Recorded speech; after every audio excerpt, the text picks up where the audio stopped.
어느 조용한 시골 마을, 나는 이상한 경험을 하게 되었다. 그 마을은 평화롭고 주민들은 서로를 잘 알고 있었다. 그러나 내가 머물던 동안 내가 듣게 된 이야기는 나를 오싹하게 만들었다. 밤이 깊어갈 무렵 마을 사람들은 창문을 걸어 잠그고 문단속을 철저히 했다. 호기심이 많았던 나는 주민에게 왜 그러는지 물었다. 그들은 처음엔 말하기를 꺼렸지만 나중에 한 노인이 내게 조용히 이야기를 들려주었다. 이 마을엔 오래전부터 내려오는 전설이 하나 있지. 어디론가 사라지고 다시는 돌아오지 않는 사람들이 있었단다. 처음엔 그저 누군가가 이사를 갔다고 생각했지. 하지만 시간이 지나면서 그들의 실종이 우연이 아니라는 것을 깨닫게 되었어. 노인은 내게 마을에서 유독 음산한 기운이 감도는 숲에 대한 이야기를 들려주었다. 그 숲은 사람들이 두려워 피하는 장소였다. 그곳에 들어간 사람들 중 돌아온 이는 없었고 밤이면 알 수 없는 울음소리가 들려왔다고 했다. 그 소리는 사람들을 미치게 만들 정도로 끔찍했다고 한다. 그리고 노인은 그 소리가 울리는 날 밤 마을에서 한 사람이 사라진다는 끔찍한 사실을 내게 알려주었다. 그 사건이 있은 뒤로 사람들은 밤이 되면 외출을 삼가고 집안에 머물렀다고 한다. 몇 년 전 숲에 들어갔다가 사라진 한 남자의 가족이 숲속의 흔적을 찾기 위해 들어갔다 한다. 하지만 그들도 영영 돌아오지 못했다. 그날 이후로 주민들은 숲을 완전히 금기시했다. 이야기를 들으면서도 나는 그저 전설일 뿐이라고 생각했다. 그러나 얼마 지나지 않아 마을에서 잊지 못할 밤을 보내게 되었다. 그날 밤 갑자기 끔찍한 울음소리가 마을을 감쌌다. 귀에 쩌렁쩌렁 울리는 그 소리는 마치 고통스러운 영혼들의 비명 같았다. 모든 집이 불을 껐고 거리엔 아무도 나오지 않았다. 두려움에 떨며 창밖을 내다보던 나는 그림자같이 어른거리는 형체가 숲 쪽으로 걸어가는 것을 보았다. 너무나 놀란 나는 뒤로 넘어질 뻔했다. 그것은 사람이 아닌 것처럼 보였다. 그것은 비틀거리며 숲으로 사라졌고 그 순간 공포에 질린 나는 몸을 움직일 수 없었다. 다음날 아침 마을은 또한 명이 사라졌다는 소문으로 술렁였다. 그 밤을 경계로 머릿속에서 으르렁거리던 소리가 계속 맴돌았다. 결국 나는 마을을 떠나기로 했고 그곳을 떠난 이후로 다시는 그곳에 돌아가지 않았다. 하지만 내가 떠난 후에도 그 소리는 가끔 꿈속에 찾아와 나를 괴롭혔다. 그 괴이한 경험은 내게 지울 수 없는 공포를 새겨줬다. 지금도 가끔씩 그 마을의 밤을 떠올릴 때면 등골이 오싹해지고 만다. 두 번째 이야기, 어느 한적한 시골 마을의 달빛고개라 불리는 작은 산길이 있었다. 이곳은 낮에는 평화롭고 아름다운 산책로였지만 밤이 되면 음산한 분위기로 변하는 곳으로 유명했다. 이곳에 얽힌 무수한 전설과 괴담이 있었는데 그 중 하나는 달빛고개 귀신에 대한 이야기였다. 사람들은 이 귀신이 한 여인의 원혼이라고 믿었다. 오래전 그녀는 이곳에서 끔찍한 사고로 목숨을 잃었고 그 이후로 매월 보름달이 뜨는 밤이면 그녀가 나타난다는 소문이 돌았다. 그녀는 긴 검은 머리카락에 하얀 한복을 입고 나타나 길을 걷는 사람들을 쫓아가며 울부짖는다고 하였다. 무섭기로 유명한 이 이야기는 종종 젊은이들 사이에서 시험삼아 달빛고개를 찾아가는 용기 테스트의 배경이 되었다. 이러한 전설에 호기심을 가진 한 무리의 대학생들이 결심을 했다. 그들은 여름방학을 맞아 시골 마을로 여행을 가면서 그전부터 소문으로만 들었던 달빛고개에 가보기로 한 것이다. 마을 노인들은 그들에게 경고했다. 절대 보름달이 뜨는 밤에는 가지 말아라. 다른 날도 위험하지만 보름달 밤은 특히 위험하단다. 하지만 젊은 혈기의 대학생들은 노인의 경고를 웃어넘기고 마침내 보름달이 뜨는 아름다운 여름밤의 달빛고개로 향했다. 그날 밤 하늘에는 장엄한 보름달이 떠 있었다. 달빛은 길을 은빛으로 물들이며 학생들의 길을 비췄다. 처음에는 그저 신기하다고 느끼며 웃음 가득한 얼굴로 길을 걷기 시작했다. 하지만 어느 순간 소름 끼치는 침묵이 그들을 감쌌다. 산에서 들려오던 곤충 소리조차 멈춘 듯했다. 시간이 지나자 그들은 이상한 느낌에 휩싸이기 시작했다. 마치 누군가가 뒤를 따라오는 듯한 느낌. 그러나 뒤돌아보면 아무것도 보이지 않았다. 이때 갑자기 선두에서 걷고 있던 친구가 발걸음을 멈추고 말했다. 저기 뭔가 들리지 않아? 모든 이가 귀를 기울였다. 그리고 그 순간 길 끝에서 흐느끼는 여인의 울음소리가 들려왔다. 점점 가까워지는 그 소리는 학생들의 심장을 옥죄었다. 싸늘한 한기가 뼛속까지 스며드는 듯한 느낌은 그들을 얼어붙게 했다. 갑자기 길 한가운데 하얀 형체가 나타났다. 그것은 긴 머리를 늘어뜨리고 하얀 한복을 입은 여인이었다. 그녀는 고개를 푹 숙인 채 서 있었다. 학생들은 두려움에 몸이 굳어버려 아무것도 할 수 없었다. 그 여인은 음산한 미소를 지으며 서서히 학생들에게 다가오기 시작했다. 순간 공포에 질린 한 친구가 소리를 질렀고 그 소리를 신호로 학생들은 있는 힘껏 달리기 시작했다. 뒤를 돌아볼 용기도 없었지만 그 여인이 쫓아오고 있다는 끔찍한 느낌을 벗어날 수 없었다. 가파른 산길을 달려 내려가던 그들은 마치 영원처럼 느껴지는 순간들 끝에야 겨우 산 아래에 도달할 수 있었다. 그곳에서 이들을 맞아준 것은 다름 아닌 마을의 노인이었다. 그는 마치 이들이 오기만을 기다렸다는 듯이 서 있었다. 숨을 고르며 겨우겨우 상황을 설명하는 학생들에게 노인은 담담하게 말했다. 그래, 너희도 그 여인을 보았구나. 이제는 알겠지? 괜히 전설이 아니란 걸. 그날 이후로 그 대학생들은 달빛고개에 대한 이야기를 누구보다 열심히 전파하게 되었다.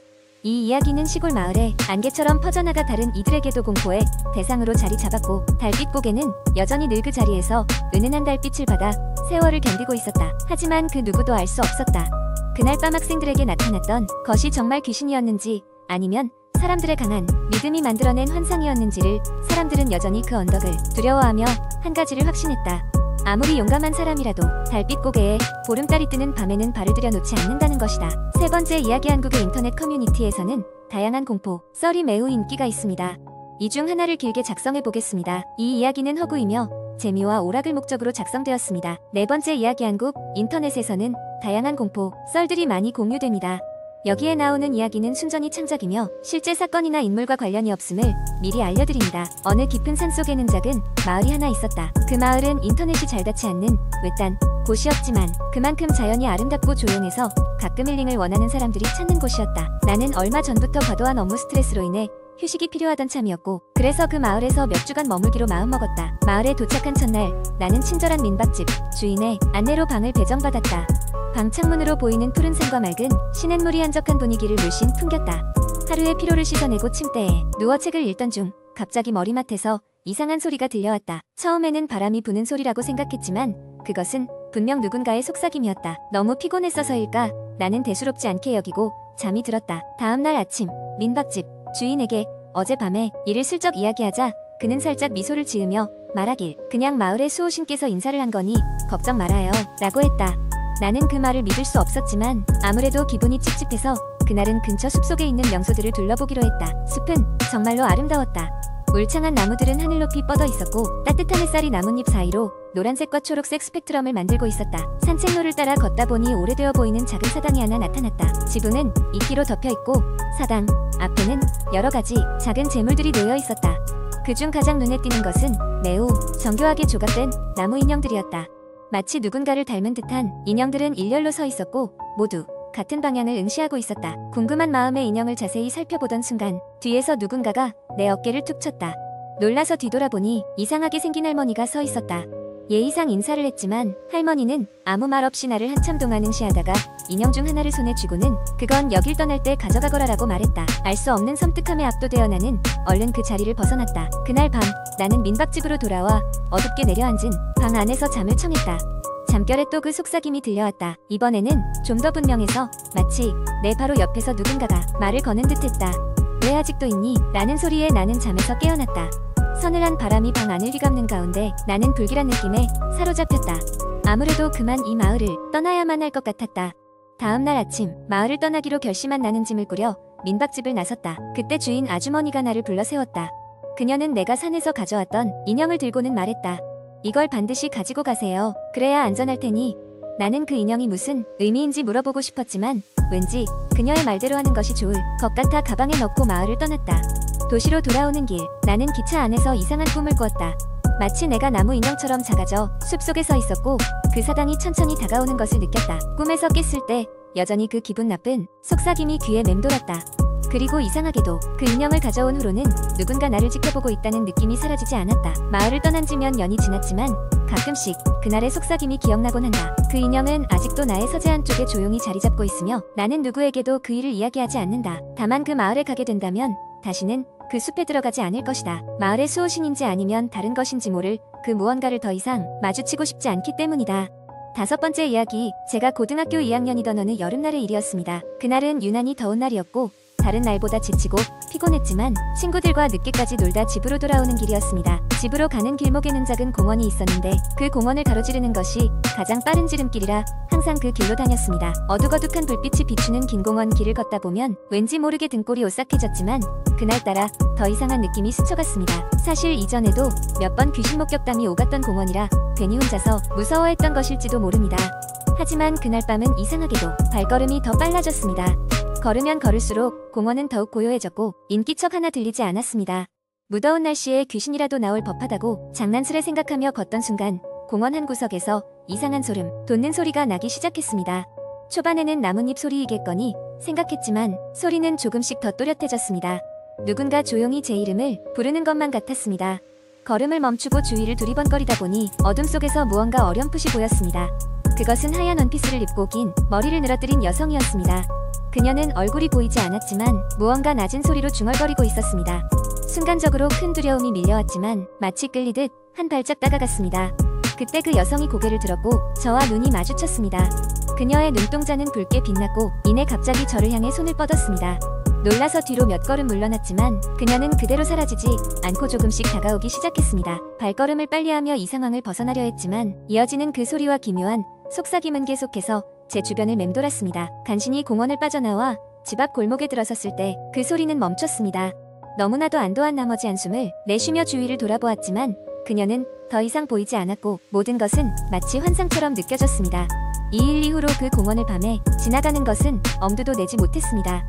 시간이 흐르고 친구들이 모인 자리에서 그 이야기를 전했을 때 한 친구가 말했습니다. 그 공원에 그런 귀신 이야기가 많던데 그중 하나는 있을 법하지. 그제야 알았습니다. 혼자만의 공포가 아니었고 그것이 단순한 상상이 아니었다는 것을요. 그 이후로도 그 공원은 여전히 같은 자리에 있었고 사람들은 여전히 그 길을 지나곤 했습니다. 나는 몇 번이나 그 공원을 다시 거닐어 보았지만 그날의 그녀는 다시 나타나지 않았습니다. 하지만 야심한 밤에 그곳을 다시 거닐던 누군가가 직접 그 경험을 마주하게 된다면 그 또한 저와 같은 오싹함을 느끼게 될 것입니다. 는식은 이렇게 끝이 났다. 많은 사람들은 이런 경험담을 읽고 자신이 겪었던 공포를 떠올리곤 한다. 이런 이야기들은 때로는 지루한 일상의 짜릿한 긴장감을 주지만 반대로 너무 믿게 되면 오히려 더 큰 두려움을 불러일으킬 수 있습니다. 여러분도 혹시 밤길을 걸을 때 주위를 조금 더 조심히 살펴보시는 건 어떨까요? 무엇이 숨어 있을지는 아무도 모르는 일이니까요.